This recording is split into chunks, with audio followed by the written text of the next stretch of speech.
Krishna Raichur.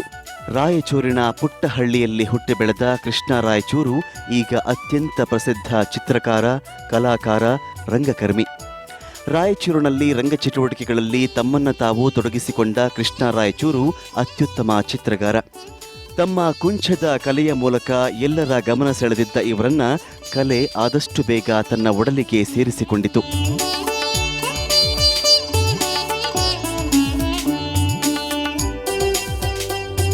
CGK ಅವರ ಮಾತಿಗೆ ಗೌರವ ನೀಡಿ ಅವರ ಮಾರ್ಗದರ್ಶನದಂತೆ ಬೆಂಗಳೂರಿಗೆ ಕಾಲಿಟ್ಟ ಕೃಷ್ಣ ರಾಯಚೂರು ಅವರ ಕನಸುಗಳೆಲ್ಲ ನನಸಾಗುವುದಕ್ಕೆ ಪ್ರಾರಂಭವಾಯಿತು. ಆದರೆ ಮೊದಲ ಬಾರಿಗೆ ಬೆಂಗಳೂರಿಗೆ ಕಾಲಿಟ್ಟಾಗ ಹೊಟ್ಟೆ ತುಂಬಿಸಿಕೊಳ್ಳುವುದೇ ದೊಡ್ಡ ಪ್ರಶ್ನೆಯಾಗಿತ್ತು. ಆದರೆ ಬರಬರುತ್ತಾ ಎಲ್ಲವೂ ಸಾಧ್ಯವಾಯಿತು ಎನ್ನುವ ಇವರು ಅತ್ಯಂತ ಸಾಧು ಸ್ವಭಾವದ ವ್ಯಕ್ತಿ. ಆಗಾಗ ಮನಸ್ಸಿಗೆ ಬರೆಯಬೇಕು ಅನ್ನಿಸಿದಾಗಲೆಲ್ಲ ಕವಿತೆಗಳನ್ನು ಬರೆಯುವುದನ್ನು ರೂಢಿಸಿಕೊಂಡ ಕೃಷ್ಣ ರಾಯಚೂರು ತಮ್ಮ ಕವನಗಳನ್ನು ಸಿಜಿಕೆ ಅವರಿಗೆ ತೋರಿಸಿದರು. ಬೆಂಗಳೂರಿಗೆ ಬಂದಾಗ ಅದೇ ನನ್ನ ಹೊಟ್ಟೆಪಾಡೇ ನನಗೆ ಭಾಳ ಮುಖ್ಯವಾಗಿತ್ತು. ಅಂದರೆ ಕಲೆಗಿಂತ ಹೆಚ್ಚಾಗಿ ನನಗೆ ಅನ್ನ ಸಂಪಾದನೆ ಮಾಡೋದು ಅದಕ್ಕೊಂದು ಗುರಿ ಬೇಕಾಗಿತ್ತು. ಆ ಸಿಜಿಕೆ ಬನ್ನಿ ಅಂತ ಒಂದು ಆಶ್ವಾಸನೆ ಕೊಟ್ಟಿದ್ರಲ್ವ, ಆ ಸಿಜಿಕೆ ಮೂಲಕ ನಾನು ಕಲಾಕ್ಷೇತ್ರಕ್ಕೆ ಎಂಟ್ರಿ ಆದೆ. ಅವರು ಸಿಜಿಕೆ ಅವರು ನನ್ನಿಂದ ಬಯಸಿದ್ದು ಏನು ಅಂತಂತಂದರೆ ಒಂದು ಪೋಸ್ಟರ್ ಡಿಸೈನ್ ಆಗ್ಬೋದು, ಬ್ಯಾನರ್ ಆಗ್ಬೋದು, ಮತ್ತು ಈ ಥರ ಅವ್ರದ್ದು ಬ್ಯಾಕ್ ಸ್ಟೇಜ್, ನಾಟಕಗಳಿಗೆ ಬ್ಯಾಕ್ ಸ್ಟೇಜ್ ಅಂತ ಇರುತ್ತಲ್ವ, ಆ ಕೆಲಸಕ್ಕೆ ನನ್ನನ್ನು ತೊಡಗಿಸಿದರು. ಇವರ ಕವನಗಳನ್ನು ನೋಡಿದ ಸಿಜಿಕೆ ಅವುಗಳನ್ನು ಪುಸ್ತಕ ರೂಪದಲ್ಲಿ ಹೊರತರುವಂತೆ ನಿರ್ದೇಶಿಸಿದರು. ಇದರ ಫಲವಾಗಿ ಮೂಡಿಬಂದ ಇವರ ಮೊದಲ ಕವನ ಸಂಕಲನವೇ ವಿನ್ಯಾಸದ ಹೊರಗೆ. ಸಾಕಷ್ಟು ಅರ್ಥಗರ್ಭಿತವಾದಂತಹ ಕವಿತೆಗಳನ್ನು ಹೊಂದಿದ ಈ ಕವನ ಸಂಕಲನ ಸಾಹಿತ್ಯ ಪ್ರಿಯರ ಮನಸ್ಸನ್ನು ಹಿಡಿದಿಟ್ಟುಕೊಳ್ಳುವಲ್ಲಿ ಯಶಸ್ವಿಯಾಯಿತು. ಇದಾದ ನಂತರ ಬಂದ ಎರಡನೆಯ ಪುಸ್ತಕ ಅಂದರೆ ಅದು ಜೋಳಿಗೆಯಲ್ಲೊಂದು ಅಗಳು. ಈ ಪುಸ್ತಕ ಕೂಡ ಸಾಹಿತ್ಯಾಸಕ್ತರ ಮನಗೆಲ್ಲುವಲ್ಲಿ ಯಶಸ್ವಿಯಾಯಿತು. ಇನ್ನೊಂದು ನಾಟಕ ಮತ್ತು ಅಲ್ಲಿಂದ ಬೇರೆ ಬೇರೆ ಸಮಾರಂಭಗಳಿರ್ಬೋದು, ಇಂಥವಕ್ಕೆ ನನ್ನ ಬಳಕೆ ಹೆಚ್ಚಾಗ್ತಾ ಹೋಯಿತು. ಅಂದರೆ ಬೇರೆ ಥರದ ಒಂದು ಆ್ಯಟಿಟ್ಯೂಡು ಸ್ಟಾರ್ಟ್ ಆಯಿತು ಬ್ಯಾಕ್ ಡ್ರಾಪ್ಗಳಲ್ಲಿ. ಅಂದರೆ ಅದುವರೆಗೆ ನಡೀತಾ ಇದ್ದಿದ್ದಕ್ಕಿಂತ ನಾನು ಒಬ್ಬ ಕಲಾವಿದನಾಗಿ ನನ್ನ ಬಣ್ಣಗಳ ಮೂಲಕ, ನನ್ನ ರೇಖೆಗಳ ಮೂಲಕ ಅವರಿಗೆ ಇಷ್ಟ ಆಗ್ತಾ ಹೋದೆ. ಹಾಗಾಗಿ ಆ ಕಷ್ಟ ಅಂತ ಅನ್ನೋದಕ್ಕಿಂತನೂ ನನಗೆ ಮುಂದಿನ ದಾರಿ ಸಿಗ್ತಾ ಹೋಗ್ತಾಯಿತ್ತು. ಬೆಂಗಳೂರಿನಲ್ಲಿ ಪ್ರಸಂಗ ಎನ್ನುವ ತಂಡವನ್ನು ಕಟ್ಟಿ ರಂಗಭೂಮಿಯ ಒಂದಲ್ಲ ಒಂದು ಚಟುವಟಿಕೆಯಲ್ಲಿ ತಮ್ಮನ್ನು ತಾವು ತೊಡಗಿಸಿಕೊಂಡವರು.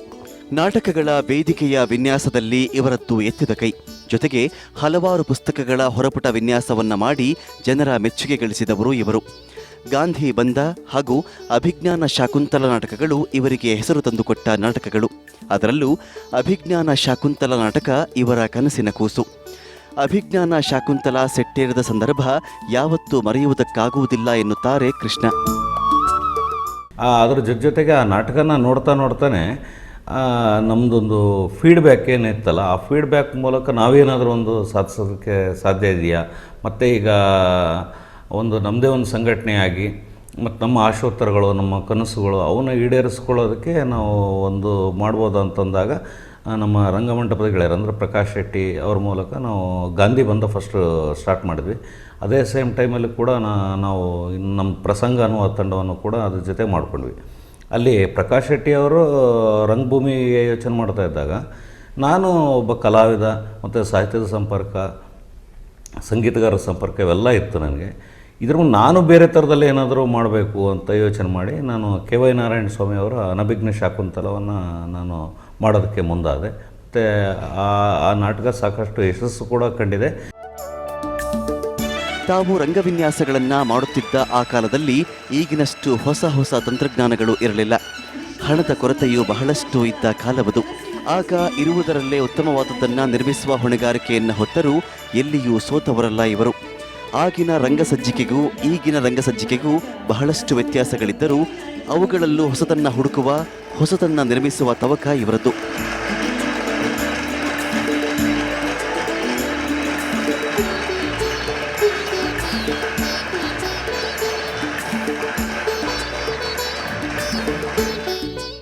ಆಮೇಲೆ ನಾನೊಂದು 100 ಗಂಟೆಗಳ ಕಾಲ ಒಂದು ನಿರಂತರ ನಾಟಕ ಆಯಿತು.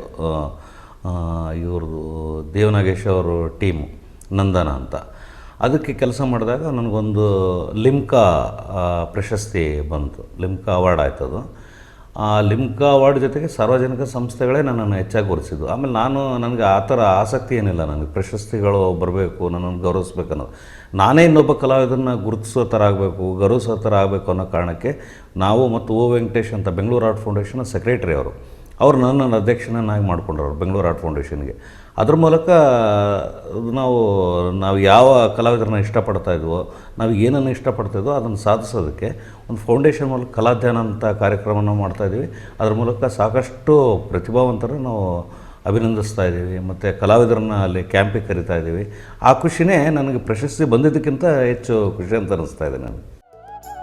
ರಂಗಭೂಮಿಯಲ್ಲಿ ಸಾಕಷ್ಟು ಕೃಷಿ ಮಾಡಿರುವ ಕೃಷ್ಣ ರಾಯಚೂರು ಅವರಿಗೆ ಇನ್ನಷ್ಟು ಸಾಧಿಸಬೇಕು ಎನ್ನುವ ಛಲ. ತಾವು ಮಾಡಿರುವ ಕೆಲಸಗಳು ನೋಡಿದವರ ಮನಸ್ಸಿನಲ್ಲಿ ಅಚ್ಚಳಿಯದಂತೆ ಉಳಿದರೆ ಅಷ್ಟೇ ಸಾಕು ಎನ್ನುತ್ತಾರೆ ಇವರು. ಸಾಧನೆಯನ್ನ ಸಾಧಿಸುವುದು ಕಷ್ಟ, ಆದರೆ ಸಾಧಿಸಿದ ಮೇಲೆ ಸಿಗುವ ತೃಪ್ತಿ ವರ್ಣನಾತೀತ. ನನಗೆ ದೇವರು ಎಲ್ಲವನ್ನೂ ಕೊಟ್ಟಿದ್ದಾನೆ. ರಂಗಭೂಮಿಗೆ ನನಗೆ ಸಾಧ್ಯವಾದಷ್ಟು ನಾನು ಕೊಟ್ಟಿದ್ದೇನೆ.